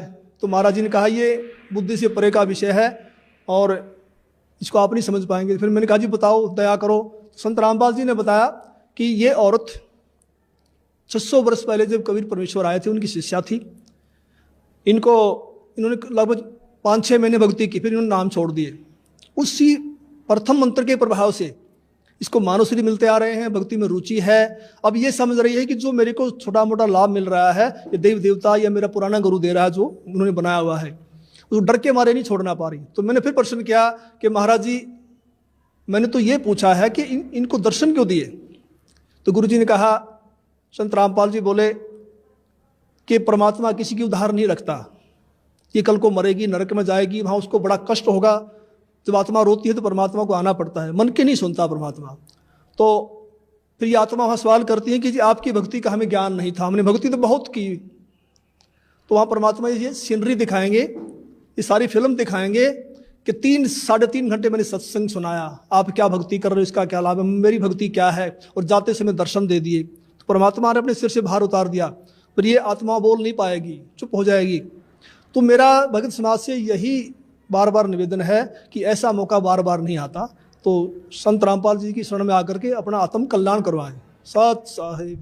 धन्यवाद आपको। तो भाई और बहनों, आपको विश्वास हो जाना चाहिए कि धरती पर यदि एकमात्र कोई कबीर देव है तो सतगुरु रामपाल जी परमेश्वर हैं। और जिसको ये विश्वास हो जाएगा फिर वो नकली कबीर को नहीं पूजेगा। उस दाढ़ी मूंछ वाली कबीर जी की नकली फोटो को अपने घर पर, अपने दरबार में, अपने लॉकेट में नहीं रखेगा। और यदि इतना सब कुछ आंखों के सामने प्रमाण देखने के बावजूद भी उस नकली कबीर की फोटो को अपने लॉकेट में रखेगा, घर के दरबार में फोटो में रखेगा, घर की दीवारों पर रखेगा, जून के महीने में उसका कबीर प्रकट दिवस मनाएगा, उस नकली मुर्दा फोटो को दंडवत करेगा, तो भाई और बहनों वो आत्मा फिर मोक्ष प्राप्त करने के लक्षणों युक्त नहीं है। परमेश्वर कबीर जी ने कहा, हे स्वामी जी, गुरु जी तो आप ही रहो, मैं आपका शिष्य हूं। ये गुरु परंपरा बनाए रखने के लिए अति आवश्यक है। यदि आप मेरे गुरु जी रूप में नहीं रहोगे तो भविष्य में संत व भगत कहा करेंगे कि गुरु बनाने की कोई आवश्यकता नहीं है, सीधा ही परमात्मा से ही संपर्क करो। कबीर ने भी गुरु नहीं बनाया था। हे स्वामी जी, काल प्रेरित व्यक्ति ऐसी ऐसी बातें बनाकर श्रद्धालुओं को भक्ति की दिशा से भ्रष्ट किया करेंगे तथा काल के जाल में फांसे रखेंगे। इसलिए संसार की दृष्टि पे आप मेरे गुरुजी की भूमिका कीजिए तथा वास्तव में जो साधना की विधि मैं बताऊं आप वैसे भक्ति कीजिए। स्वामी रामानंद जी ने कबीर परमेश्वर जी की बात को स्वीकार किया। कबीर परमेश्वर जी एक रूप में स्वामी रामानंद जी को तत्व ज्ञान सुना रहे थे तथा अन्य रूप धारण करके कुछ ही समय उपरांत अपने घर पर आ गए, क्योंकि वहां नीरू तथा नीमा अति चिंतित थे। बच्चे को सकुशल घर लौट आने पर नीरू तथा नीमा ने परमेश्वर का शुक्रिया किया। अपने बच्चे कबीर को सीने से लगाकर नीमा रोने लगी तथा बच्चे को अपने पति नीरू के पास ले गई। नीरू ने भी बच्चे कबीर से प्यार किया। नीरू ने पूछा, बेटा आपको उन ब्राह्मणों ने मारा तो नहीं? कबीर जी बोले, नहीं पिताजी, स्वामी रामानंद जी बहुत अच्छे हैं, मैंने उनको गुरु बना लिया है। उन्होंने मुझको सर्व ब्राह्मण समाज के समक्ष सीने से लगाकर कहा है ये मेरा शिष्य है। आज से मैं सर्व हिंदू समाज के सर्व जातियों के व्यक्तियों को शिष्य बनाया करूंगा। माता पिता नीरू तथा नीमा अति प्रसन्न हुए तथा घर के कार्य में व्यस्त हो गए। स्वामी रामानंद जी ने कहा, हे कबीर जी, हम सभी की बुद्धि पर पत्थर पड़े थे, आपने ही अज्ञान रूपी पत्थरों को हटाया है। बड़े पुण्य कर्मों से आपका दर्शन सुलभ हुआ। ये शब्द अगम निगम बोध के पृष्ठ 38 पर लिखा है। मेरा नाम कबीरा, हूं जगत गुरु जाहिरा, तीन लोक में यश है मेरा, त्रिकुटी है अस्ताना, 5 3 हम ही ने कीने, जाते रचा जिहाना, गगन मंडल में बासा मेरा, 9 कमल पर माना, ब्रह्म बीज हम ही से आया, बनी जो मूर्ति नाना, शंखों लहर मेहर की उपजय, बाजय अनहद बाजा, गुप्त भेद वाही को देंगे, शरण हमारी आजा, भव बंधन से लेऊं छुड़ाई, निर्मल करूं शरीरा, सुर नर मुनि कोई भेद न पावे, पावे संत गभीरा, वेद कतेब में भेद न पूरा, काल जाल जंजाला, कहे कबीर सुनो गुरु रामानंद, अमर ज्ञान उजाला। नेकी सेऊ सम्मन के बलिदान की कथा। तो भाई और बहनों, आज के वीडियो में केवल इतना ही, क्योंकि गुरुदेव के कर कमल से लिखित पवित्र ग्रंथ कबीर सागर के सरलार्थ के ऊपर जो वीडियो बनाए जा रहे हैं और वर्तमान में जो वीडियो बन रहे हैं ये कुछ रोचक कथाओं के ऊपर हैं। तो ये कथाएं हमने गुरुदेव के मुख कमल से अनेकों बार सुनी हुई है और इन कथाओं का जो निष्कर्ष है ये हम पहले के वीडियो में भली भांति समझ चुके हैं। तो वर्तमान में इन रोचक कथाओं को केवल हम गुरुदेव के कर कमल से लिखित होने के कारण हम इनको पढ़ेंगे।